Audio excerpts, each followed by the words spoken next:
Bonjour à tous. Je profite de faire la vidange sur mon Can-Am 800 Outlander. Je l'ai vidangé pour faire l'entretien périodique. Et bon, je trouve utile, ça peut rendre service pour ceux qui veulent le faire eux-mêmes. Donc, au préalable, j'ai ouvert la vis de vidange sous le moteur. Celui qui est dans l'axe du filtre à huile. Il vous faut un filtre à huile. Moi là j'ai pris Iflo Filtro, c'est très bien, en 152 HF. Et voilà, donc il faut bien laisser couler, hein. Franchement, prenez votre temps. Il n'y a pas de feu, il faut vraiment prendre le temps. Voilà. Surtout ne forcez pas sur les vis quand vous desserrez, ça sert à rien. Voilà. Ce qui est intéressant de regarder quand vous faites ça, déjà c'est l'huile que vous vidangez, voir l'état de l'huile. Si sur la vis de vidange il y a un aimant, si il y a du dépôt, du métallique, etc., c'est pas bon signe quand il y a des dépôts. Après il y a la vieillesse, mais bon, c'est pas bon signe quand même. Après, regardez le filtre à huile.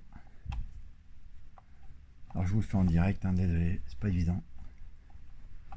C'est pas évident. J'ai pas tiré avant.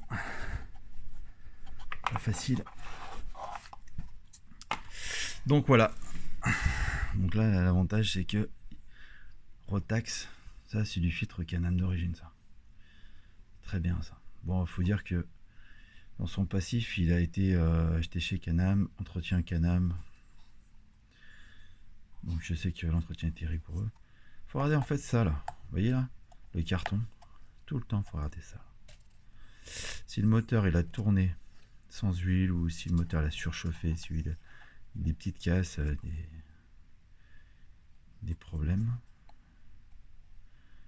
c'est là-dedans. Bon bah là c'est nickel, hein. Bon, pour rappel, il a 8000 km. Franchement, c'est rien du tout. On a plus tendance à avoir des quads qui ont maintenant entre 15 et 25 000 km parce que le temps passe, les gens les gardent longtemps.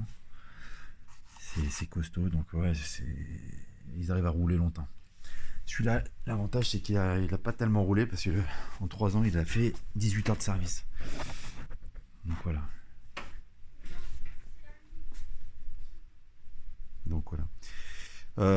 Bien regarder le modèle acheté. Le modèle acheté, c'est lui. Voilà. Vous trouvez sur internet les références. Donc ça c'est un origine, ça c'est un adaptable, mais très très bien. Voilà, vous le mettez côte à côte. Le diamètre doit être le même, forcément. Et le diamètre, bien sûr. Ouverture. C'est bon. Voilà, ça c'est hyper important.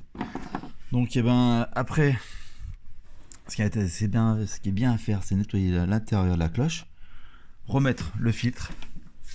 Forcément, faut pas se tromper de sens.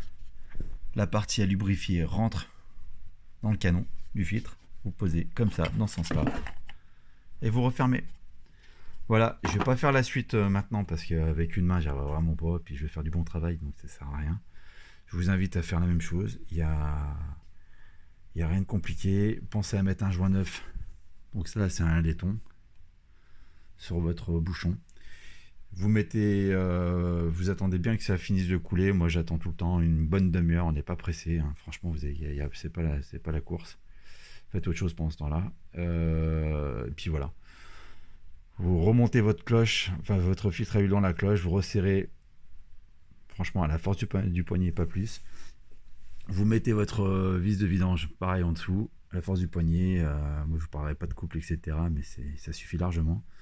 L'huile usagée, faut bien penser à la faire retraiter en déchetterie. Après, si vous prenez un chiffon, vous pourrez nettoyer un peu les carénages avec, ça lui fera pas de mal, etc., etc. Voilà. Pensez à pas la balancer à la poubelle, juste en déchetterie. Voilà, à bientôt.